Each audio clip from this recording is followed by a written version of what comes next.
Welcome to this Vital Signs TV explainer. Let's just dive right into it. Imagine, for a second, that you are the patient. You're being wheeled into this cold, brightly lit operating room.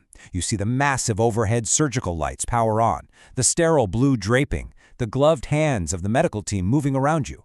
Someone asks you to count backward from 10, and then nothing. No awareness of time passing, no sensation, zero memory. For you, it honestly just feels like a simple light switch flipping off. But the reality? It is infinitely more complex than that. So what actually happens in that space? That silent gap between consciousness and total unconsciousness. While you, the patient, experience a complete blackout, your body is telling a wildly different, highly active story. A story that most patients never ever hear. We're going to shift our perspective today, moving away from the quiet, still outside of the body, and diving deep into the chaotic, hidden reality going on inside. Section 1. The illusion of sleep, because it's really not just a nap. The very second those drugs hit your bloodstream, we have to bust a massive misconception. People constantly say they're getting put to sleep for surgery, but general anesthesia, it is absolutely nothing like natural sleep, which is just a reversible state where your awareness is lowered. Instead, anesthesia is a medically induced, heavy suppression of your central nervous system. We're talking controlled unconsciousness. And here's the wild part. Brainwave monitors show us that your mind doesn't actually go dark. It continues firing with electrical activity the entire time. The brain is still processing, still working, it's just entirely disconnected from your body's ability to react.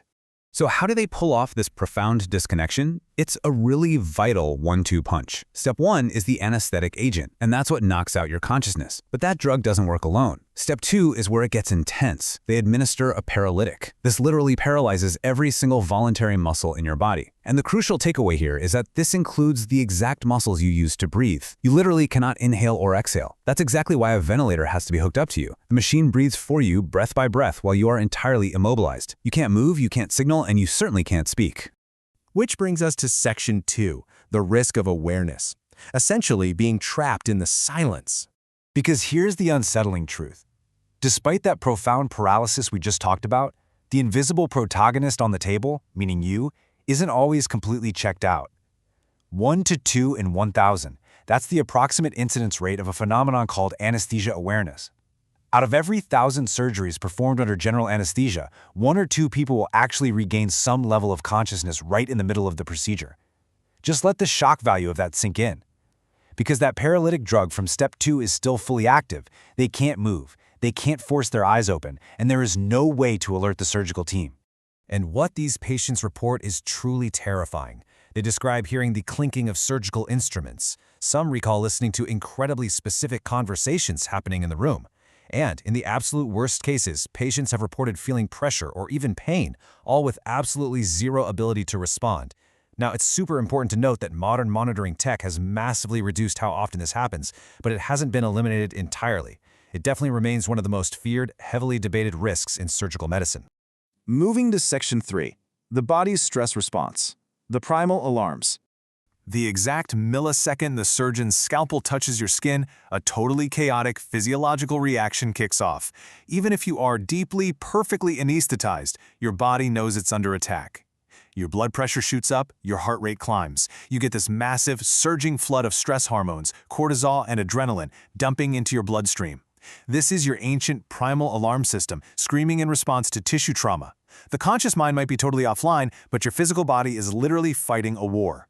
The team has to watch these chaotic spikes continuously, constantly tweaking drug doses in real time just to keep your system from redlining.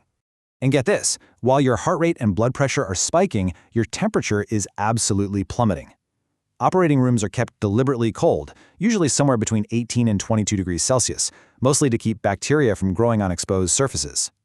Because your body's normal thermostat is turned off by the drugs, within just the first hour of surgery, your core internal temperature drops by a full 1 to 2 degrees Celsius. That is a massive rapid heat loss. This is exactly why you'll see staff aggressively wrapping patients in warming blankets and pumping in heated IV fluids, just to fight back against that freezing environment. Section 4. The sounds of the room. Music and vigilance. So we know what's happening inside the body, but what about the room around it? It's actually really surprising. The operating room is rarely dead silent. There's almost always background music playing, usually whatever the surgeon picks. And research actually backs this up. It improves the team's focus and noticeably reduces routine procedural errors, and it lowers stress hormones for the staff. You'll also hear casual conversation, people just chatting about their weekend between critical steps. But don't mistake that for carelessness. It's a highly trained team following tight protocols. And right behind that casual vibe is the anesthesiologist, maintaining this quiet, relentless vigilance over your oxygen, blood pressure, ventilator, and drug levels every single minute. Section 5. Hidden hazards. Breathing the byproduct. Now we need to talk about a completely invisible danger floating right there in the room. When the surgeon uses an electrocautery tool, which uses electrical heat to seal off bleeding blood vessels, it produces something called surgical smoke. And this stuff is wild. It contains cellular debris, chemical compounds, and sometimes even viable viral particles. Studies have literally found known carcinogens in it. Here's a staggering fact for you. For the surgical staff working in these rooms over a long career, breathing in this smoke is comparable to passive cigarette inhalation. So protecting the team is absolutely paramount.